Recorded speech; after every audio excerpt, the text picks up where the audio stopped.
Hello বন্ধুরা, আপনারা সবাই কেমন আছেন? আশা করি আপনারা সবাই ভালো রয়েছেন। আর আমি চাইবো আপনারা সবসময় ভালো থাকুন, সুস্থ থাকুন। বন্ধুরা, যাদের bank account cyber crime department থেকে ব্লক বা ফ্রিজ করা হয়েছে, যারা ফোনপে বা গুগল পের মাধ্যমে ট্রানজ্যাকশান করেন বা আর কোনোভাবে ট্রানজ্যাকশান করতে পারছেন না, তাদের জন্য আজকের এই ভিডিওটি অত্যন্ত গুরুত্বপূর্ণ। কারণ আজকের এই ভিডিওটিতে আমি আপনাদের জানাবো যে আপনাদের বন্ধ হয়ে যাওয়া ব্যাঙ্ক অ্যাকাউন্ট কী করে পুনরায় চালু করবেন এবং কিভাবে আপনারা লেনদেন করলে আপনাদের মানে ব্যাঙ্ক অ্যাকাউন্ট বন্ধ হবে না বা আপনাদের কোনো সাইবার ক্রাইম কেসে জড়িত হবেন না। তো ইত্যাদি সমস্ত কিছু তথ্য, সমস্ত কিছু বিষয় আজকের এই ভিডিওটিতে আমি আপনাদের সঙ্গে বিস্তারিতভাবে আলোচনা করব। তো বন্ধুরা, আপনাদের রিকোয়েস্ট করব, আপনারা যদি এই চ্যানেলে নতুন হয়ে থাকেন তো চ্যানেলটিকে অবশ্যই সাবস্ক্রাইব করবেন, কারণ আপনার একটি মূল্যবান সাবস্ক্রাইব এই চ্যানেলের জন্য অত্যন্ত গুরুত্বপূর্ণ। আর ভিডিওটি আপনারা শেষ পর্যন্ত দেখবেন। তো বন্ধুরা, দেরি না করে চলুন শুরু করা যাক। তো দেখুন, সাইবার ক্রাইম কেস কেন হচ্ছে? দেখুন, যেসব বন্ধুদের অর্থাৎ যাদের ব্যাঙ্ক অ্যাকাউন্ট বন্ধ হয়েছে তারা অবশ্যই জানে যে তাদের কেন ব্যাঙ্ক অ্যাকাউন্ট বন্ধ হয়েছে। কারণ তারা অনলাইন 303-তে অর্থাৎ ন্যাশনাল সাইবার ক্রাইম হেল্পলাইনে কল করে তাদেরকে বলা হয়েছে যে কেন তোমাদের অ্যাকাউন্ট বন্ধ করা হয়েছে। তবুও আমি তোমাদের জানিয়ে দিই, দেখো, যদি কোনো গেমের টাকা বা ইলিগাল বা ফ্রড ট্রানজ্যাকশান হয়ে থাকে, তাহলে কিন্তু সেই ক্ষেত্রে আপনাদের ব্যাঙ্ক অ্যাকাউন্ট বন্ধ করা হচ্ছে। এবার কেন করা হচ্ছে? দেখুন, প্রথমত হচ্ছে যে টাকা আপনার অ্যাকাউন্টে এসছে সেটা ইলিগাল। এবার এবার সেটা কে টাকাটা মেরেছে সেটা দেখতে হবে, সে কোথা থেকে টাকাটা নিয়েছে সেটাও দেখতে হবে।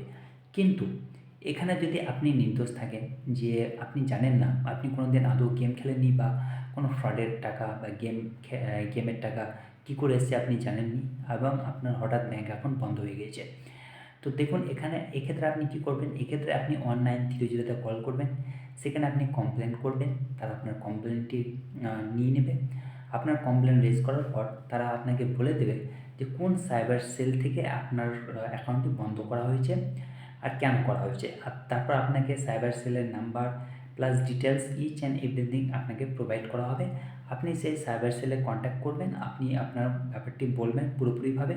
আপনার কাছ থেকে বিশেষ কিছু ডকুমেন্টস চাইবে, যেমন অ্যাকনোলেজমেন্ট নাম্বার, অ্যাকাউন্ট নাম্বার, ব্যাংকের ব্রাঞ্চ, ব্যাংকের নাম্বার, ব্যাংকের ইমেল আইডি, আপনার নাম্বার, আপনার বা ব্যাঙ্ক স্টেটমেন্ট মিনিমাম 3 মাস বা 6 মাস ইত্যাদি সমস্ত কিছু সেই সাইবার সেলের মেল করবেন।